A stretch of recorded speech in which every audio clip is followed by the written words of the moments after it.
Olá, bem-vindos a mais um vídeo do Hora Suave e hoje nós vamos falar do 8º e último episódio da terceira temporada de The Mandalorian, O Retorno. Mas antes de ir pro vídeo de hoje, deixa aquele like, se inscreve no canal se ainda não for inscrito e ativa o sininho para receber notificação sempre que tiver vídeo novo. Então vamos pro vídeo de hoje.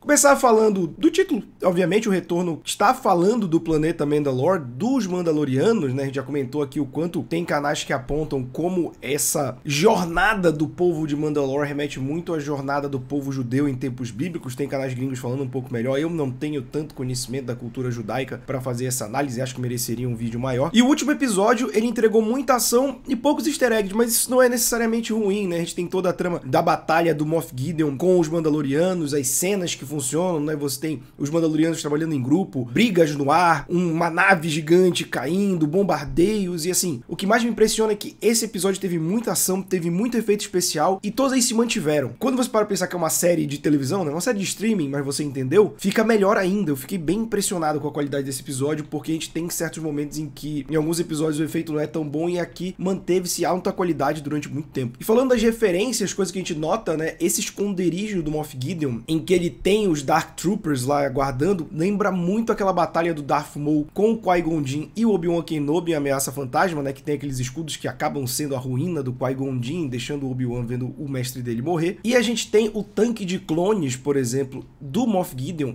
que lembra um pouco a trilogia Troll dos livros. Eu já comentei isso aqui, o quanto Dave Filoni tá trazendo muito mais dos livros do Troll pro canon de Star Wars, mas assim, o Troll tinha um clone guardado caso ele morresse, e o Luke, ele acha esse clone, só que ele não quer destruir esse clone porque ele acha que esse clone é uma pessoa nova, né? Ele ainda não tem a personalidade do Troll. No decorrer do livro, ele acaba tendo que inundar a área dos clones, assim como o Mandaloriano fez aqui. Eu acho que é um aceno legal, até porque o Moff Gideon, ele é um cara que ele tem uma visão assim que eu acho engraçada, né? Que alguns vilões têm. A gente vê pela armadura dele, você pode reparar que no episódio faz muito barulho mecânico quando ele se mexe, quando ele segura.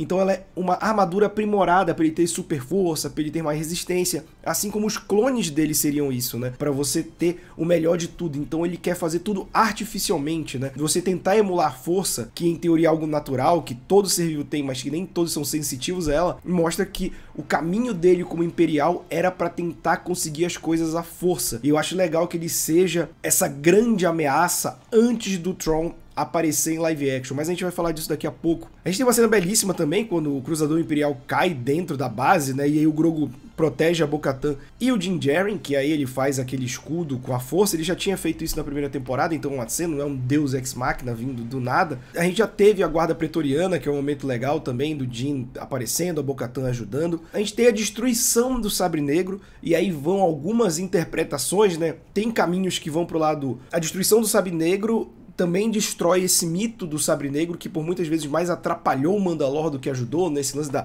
briga pela posse do Sabre Negro como um símbolo de poder. E tem gente também que acha que a destruição pode atrapalhar a liderança da Bo-Katan. Eu acho que esse episódio, ele conseguiu criar uma parada que pra mim é muito importante, que é criar outros planetas bases de Star Wars, porque a gente tem Tatooine, e aí você tem planetas que parecem Tatooine aparecendo, né, porque essa é a maior referência de Star Wars. Quando você cria Mandalore no live action, eu gosto de desenhos, eu gosto de Clone Wars, eu gosto de Rebels, mas você tem que estabelecer que live action tem mais público, atinge uma galera maior. Então, quando você coloca ali, você tá dando mais peso. Mandalore sendo criado como um planeta que atinge esse maior público, diversifica mais esse universo, e eu acho que tá se pavimentando um caminho pra justificar certas coisas na trilogia 7, 8 e 9, o que eu acho bem legal. A gente tem a questão do Grogu, que deixou muita gente com a pulga atrás da orelha, né? Que a gente, todo esse tempo, o nome do cara é Din Djarin. Então, o primeiro nome é Din, o segundo é Djarin. O miserável é um gênio! E aí chega na hora que ele adota a criança, aí fala, você agora é Din Grogu. Eu, por quê?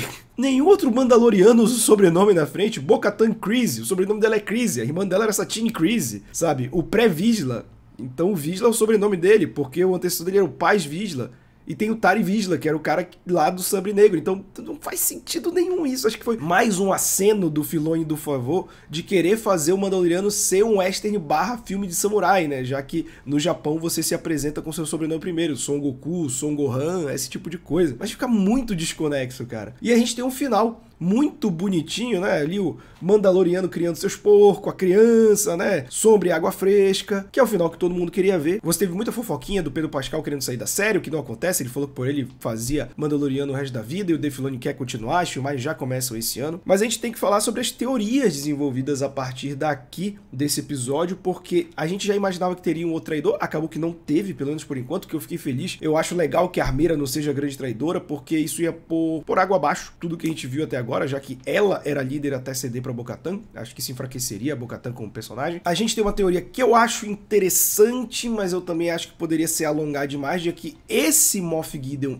em si seria um clone, porque o Moff Gideon sempre aparece de bigodinho nas outras temporadas e aqui ele tá sem. E isso faz sentido porque para ele chegar num nível de perfeição, clonando usando o sangue de alguém que tem midi-chlorian para simular a força, que era o experimento que ele tava fazendo com o Grogu, seria um elemento a mais. Eu acho que faz sentido ele ter clones sem ser sensitivos à força para estabelecer o processo de clonagem. Ah, mas já tinham feito isso na trilogia prequel, mas era uma tecnologia de caminho, era um planeta inteiro dedicado àquilo. A gente tá falando de um plano à parte. Esse não é nem o plano principal de clonagem do Império, que é o projeto Necromante, que tá com o Huxley. Ele fez isso em um escopo muito menor, com menos recursos, então faz sentido que ele tenha esse teste. Eu acho que eu falo enrolar porque quando você tem o Troll chegando como ameaça na série da Ahsoka, você já tem a próxima grande ameaça, né? E o Filoni fala que ele quer condensar tudo isso e ter um grande final juntando o que ele tá fazendo. Então eu acho que estender o Moff Gideon por mais uma temporada pode forçar um pouco. Nessa terceira funcionou, eu não esperava que ele voltasse, mas eu acho que pode forçar um pouquinho. E também os caminhos que a gente pode ter pro próprio Mandaloriano, né? Vai voltar a ser monstro da semana, já que agora ele tá ali, né, fazendo as aventuras. Vai ser a substituição da série da Cara Dune, né, já que a Gina Carano foi demitida e a série dela, que seria de um Marshal, um xerifão, não existe mais. Então, o Mandaloriano vai fazer esse serviço, agora trabalhando pra Nova República. Ou até mesmo a gente vai ter outras histórias, né, com outros personagens. O IG-11 voltou com a voz do Taika Waititi, eles vão usar mais vezes. São perguntas que esse final de temporada deixa, mas é legal a gente saber que vai voltar, não é um final total, já tem a previsão pra quarta temporada. E eu queria falar o que eu achei dessa temporada. Eu gostei muito desse episódio, deixar logo bem claro, muita ação, bem desenvolvida. Tem uma coreografia meio trapalhões ali, o Din Djarin com a guarda pretoriana, tem um pouquinho, mas a gente releva isso porque o episódio tem uma ação muito boa. Mas eu acho que como desenvolvimento do personagem do Din Djarin, essa foi a temporada mais fraca. Na primeira e na segunda você tem Monstro da Semana desenvolvendo o Din Djarin do início ao fim. A primeira, ele substitui o medo dele por droids, tanto que ele trabalha melhor com os droids da Peli Motto na outra temporada e no próprio livro de Boba Fett. Na segunda temporada você tem ele percebendo que existem coisas mais importantes do que a doutrina dele. Ele tira o capacete pra salvar o Grogu em mais de uma vez e pra se despedir do Grogu, né? E pra mim isso foi uma construção de personagem incrível, que é tudo jogado por terra nos 2 episódios do livro de Boba Fett, quando ele quer retornar, e poderia ser resolvido aqui muito fácil, sabe? Dele ir pra Mandalore e tal, e ter uma resistência da Armeira, e quando a Armeira percebe que ele foi o cara que levou a Bo-Katan e que trouxe de volta o Mandalore, a Armeira perceber que ele pode ser o Mandaloriano sem seguir o caminho da doutrina, sabe? E aí você poderia até usar o Pedro Pascal, que é uma estrela em ascensão, sem capacete muito mais vezes. Eu acho que esse retorno dele ao estado que ele tava na primeira temporada é muito ruim pro personagem, mas como trama geral, essa temporada em si foi melhor que as outras, porque ela apresenta outros universos, ela expande o conceito dos Mandalorianos, a história deles, ela traz outros personagens interessantes pra gente assistir, então isso acaba equilibrando tudo que me incomoda nessa temporada. Mas eu espero que com Dave Filoni e o Jon Favreau agora capitaneando cada vez mais, tendo mais poder, sem interferência dos andares de cima, da Kathleen Kennedy, que você tenha mais essa transição de personagens que já acontece nos desenhos e pode acontecer em live action. Mas uma temporada boa de Mandaloriano, que divertiu. A gente tem a Ahsoka em agosto e eu mal posso esperar, cara. Esse universo de Star Wars com a Disney, eu digo, a gente vive a era de ouro da Disney. Não vou aceitar críticas ao episódio 8, o episódio 9 pode falar mal, mas tá muito bom. E é isso. Deixa aqui nos comentários se você viu algum easter egg que a gente não notou, o que você gostaria de ver. Eu quero fazer mais um vídeo sobre Star Wars, falando sobre trilogia nova e esse mundo atual, mas depende da quantidade de view, da quantidade de like que você deixar, então